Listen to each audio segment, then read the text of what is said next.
On September the 11th, 2023, I felt something that I've never felt before while watching a football game. For the first time ever, I felt genuinely, deeply terrible for a player. In what was possibly the most hyped trade of the year, Aaron Rodgers was sent to the New York Jets, instantly creating an almost mythical storyline. One of the most statistically incredible quarterbacks was going to take the helm at a franchise that was stuck in deep mud. Coming across the field and he's intercepted at the 5-yard line. Everyone suddenly became interested in the Jets. Even if you weren't a fan, you wanted to see what this guy could do.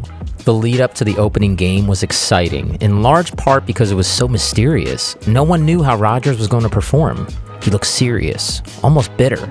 Despite not even being 40 yet, he also looked old as hell, like a grizzled warrior.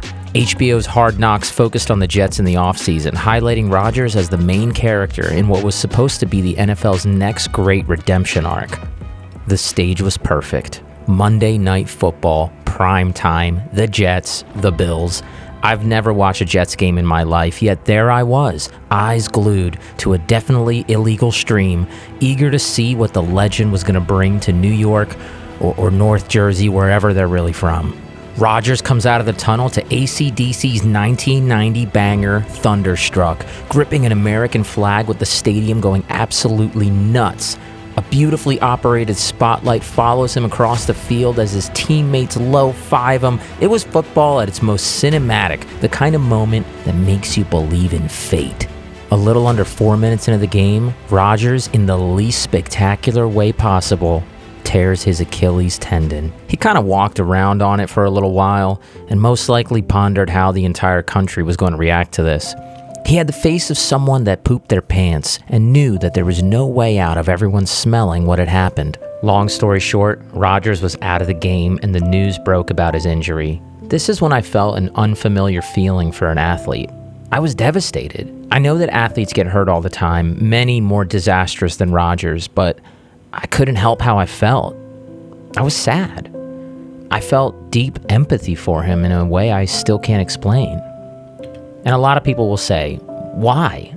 These guys are millionaires. Who cares? And yeah, sure, he gets to be rich and famous, bang Olivia Munn, and have the kind of life most of us can't even dream of.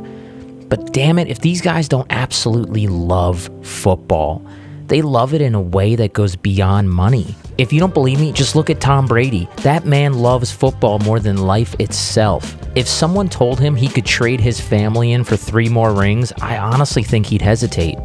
Anyway, now that we've gone through my prologue, let's get to the point of this video, because now in 2025, I'm feeling that pain yet again. And this time, it's for Josh Allen. Josh Allen is the best story in modern football. First off, he's beautiful. How can you not look at this guy and not want to see him win at all? Especially for the good, cozy folks who for some reason live in Buffalo. He is the complete antithesis to Patrick Mahomes, except in his story, the bad guy just keeps winning. We'll start with the moment and work our way back. 2 minutes to go on 4th and 5. The game is on the line. Allen knows what's at stake here. His entire team knows the same thing. All he needs to do is make a quick play to move the chains. Nothing crazy, just a simple play. Instead, before he can even understand what had happened, an avalanche of Chiefs players descend upon him. There is absolutely no time to think, only act. Josh Allen will not get sacked here. He will not end his season in embarrassment. He throws the ball as best he can, and here's where the moment happened.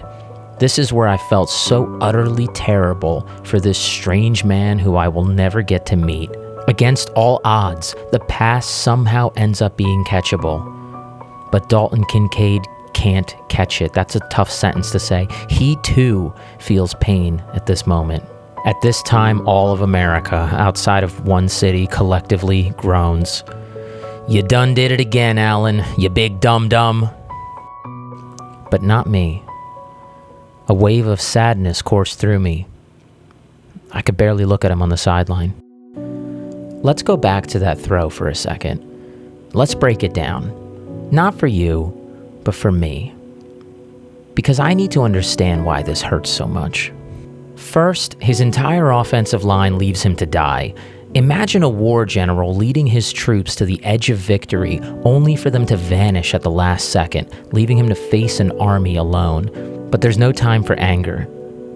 I will deal with my men later, Josh probably thought. With everything, and I do mean everything, Josh throws the ball as forward and as straight as he possibly can. What's behind this throw?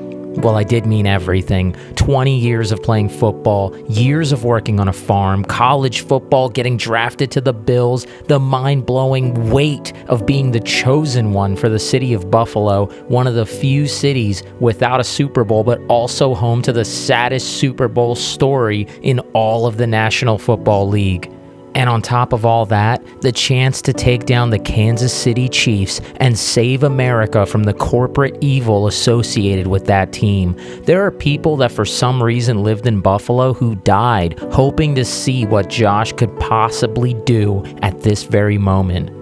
There was no way in hell he was going to take the sack, so he put everything into that throw. But it wasn't enough. And I was left once again feeling truly terrible for an NFL player. Left staring at a man who deserved more, who should have had more. And after all this, after everything, I'm left with two words. Go Birds.